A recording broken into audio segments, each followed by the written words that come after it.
สบายดีพี่น้องมื้อนี้มาลกผักบ่งเด้อกับลูกสายพวกแก้วพวกแหวนพุ่นสายสบายดีนะ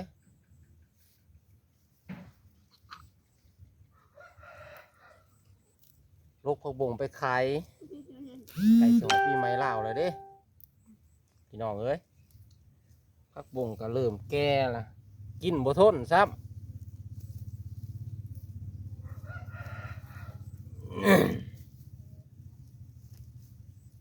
พี่บ่งก็เลย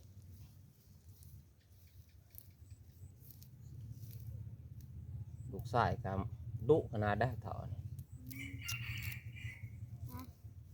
เฮ็ดเวียกเบิดมือเบิดเวียนซอยพ่อซอยแม่ความเพิ่นดุ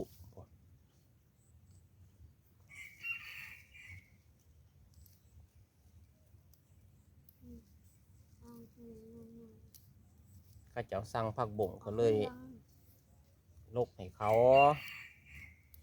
ว่าสิบ่ลกละปีใหม่นี่ส่วนเวียกหลายขี้ขาดโอ้ยบักเนี่ยคน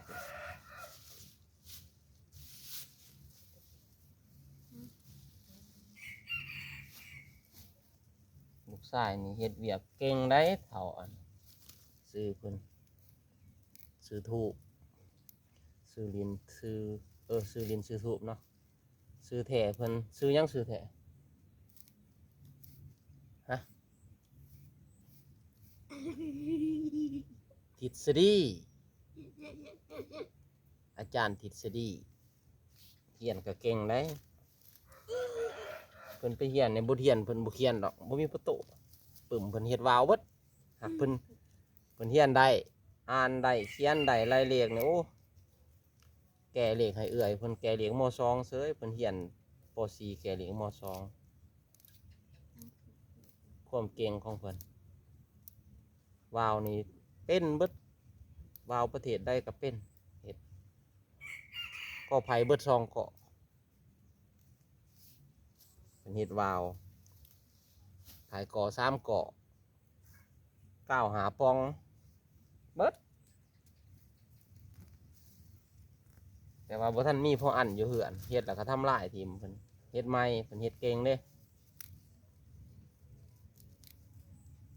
เฮ็ดแล้วก็ขาดหั่นนะบ่แม่นทำลาย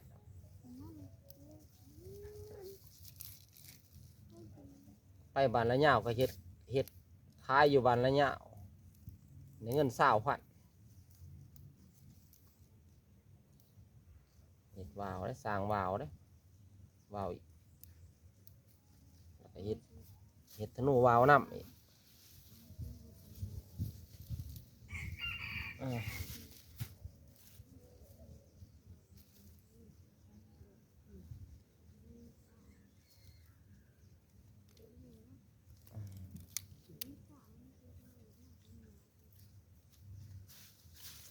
เนาะลุก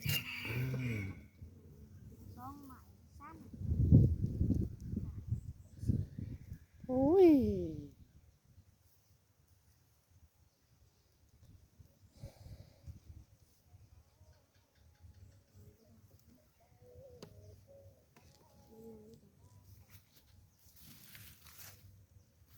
ยังเป็นโซฟี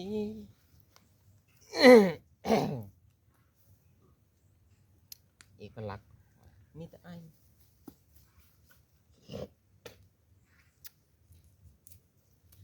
ยามหอนในปลูกก็อยากแน่พักกัน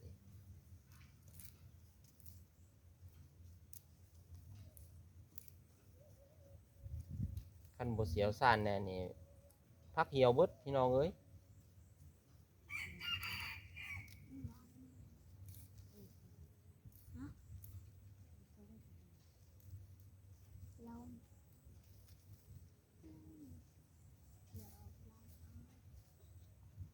ไ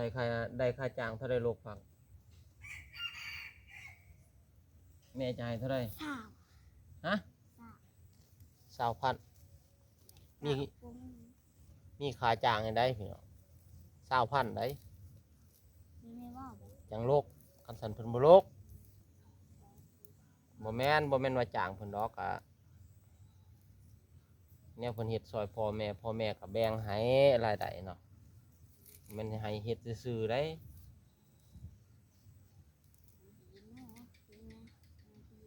คันใส่เพิ่นก็ต้องแบ่งรายได้ให้เพิ่นแหน่เพิ่นจังเฮ็ดซอยพ่อแม่เนี่ยเพิ่นก็มีปากมีท้องคือกันเด้ไปโรงเรียนเพิ่นก็กินขนมให้เพิ่นนำซอยให้เฮ็ดเวียกซื่อๆเงินบ่ให้ก็บ่อยากเฮ็ดเลยเนาะแม่นบ่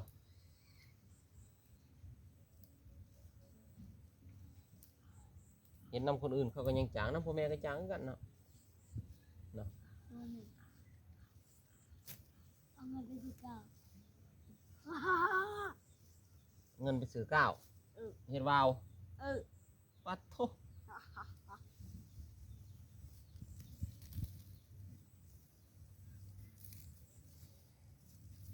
ก็ต้องกิน อ่ะ เก่า จบคลิปสำนี้เด้อพี่น้องเด้อ เอาไปกินยังไง ยินดีต้อนรับสู่2บาโมบานะ เอาตัวเยอะ มาถ่ายให้พี่น้องเบิ่งยามแรงลงหัวลงสวนชีวิตคนสวนจังซี่ล่ะคอยกินคอยใส่คอยไปคอยเดิน ๆ บ่ต้องลิ้นล้นเกินขวด มัน